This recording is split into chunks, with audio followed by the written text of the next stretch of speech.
Hello hello नमस्कार welcome छ मेरो युट्युब ब्लगमा। आज हामी बुढाबुढी भएर स्कुटरमा पोखरा घुम्न जाँदैछौँ। हेर्नु है त हामीले पोखराको कुन कुन ठाउँ घुम्छौँ के गर्छौँ हेर्दै गर्नु होला मेरो युट्युब ब्लग। यति बेला चाहिँ हामीलाई थकाइ लागिसकेको छ। अब हामी आराम गर्न बस्छौँ र सुन्तला खान्छौँ।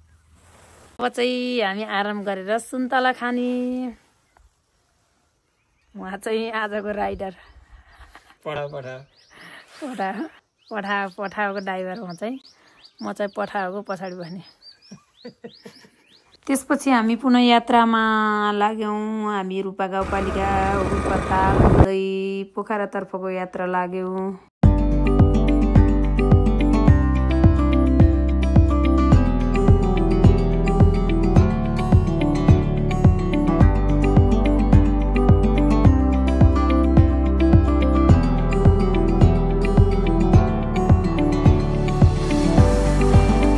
हजुरहरूले देख्न सक्नुहुन्छ ब्याकग्राउन्डमा रूपाताल कस्तो राम्रो देखिएको छ। यति बेला हामी पोखरा पुगिसकेका छौँ। महेन्द्रपुलमा रहेको यो विभिन्न देशको झन्डामा पुगेर अब हामी विदेश घुम्न जान नसके पनि यहीँ फोटो र भिडियो बनाउनु पर्यो भनेर चित्त बुझाएर हामीले फोटो भिडियो लियौँ।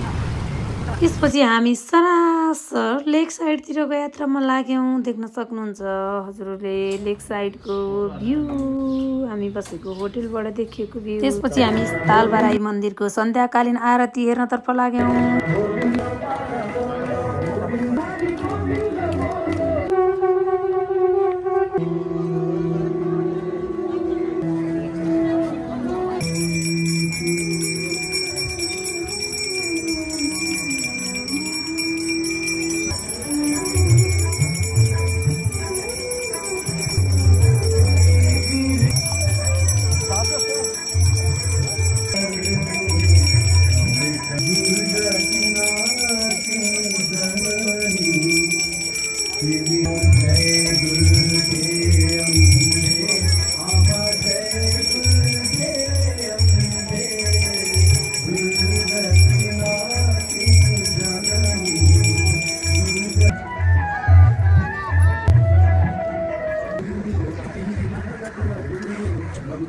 सन्ध्याकालीन आरती हेरिसकेपछि हामी लेक साइडको साँझको दृश्य अवलोकन गर्न निस्क्यौँ। देख्न सक्नुहुन्छ लाइटले झिलिमिली बलेर तिहार आएको जस्तो देख्न सक्छौँ हामीले। त्यसै गरी मानिसको आवतजावत निकै छ।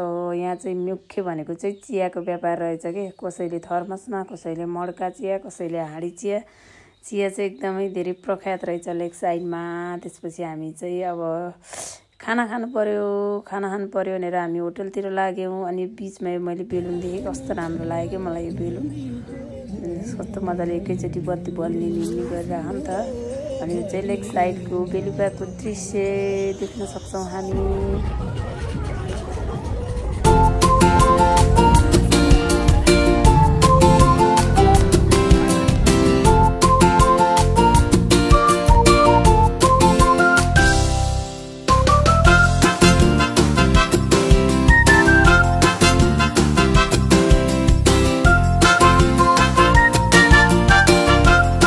अब हामी खाना खानका लागि होटलतर्फ जान्छौँ। हामीलाई चाहिँ अब दाल भात तरकारी नै मनपर्छ, नेपाली हो नि त, त्यही भएर हामी खाना खान जान्छौँ।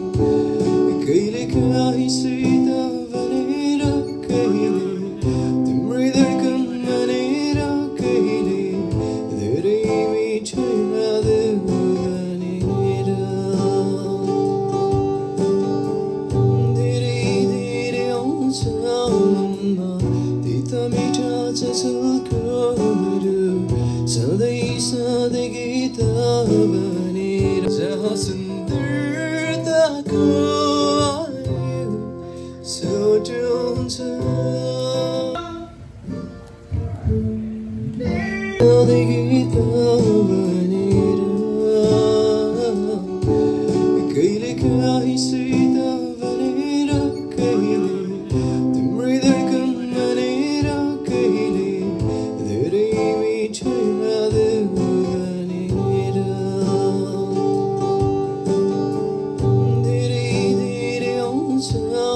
तिता मिठा चसलकोहरू सधैँ सधैँ गीत भनेर कहिले धेरै मिठो यादहरू भनेर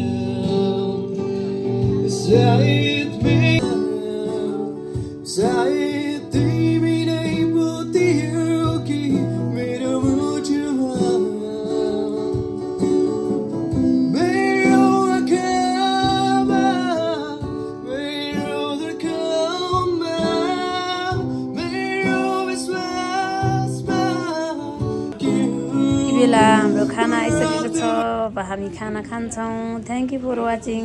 बाई बाई।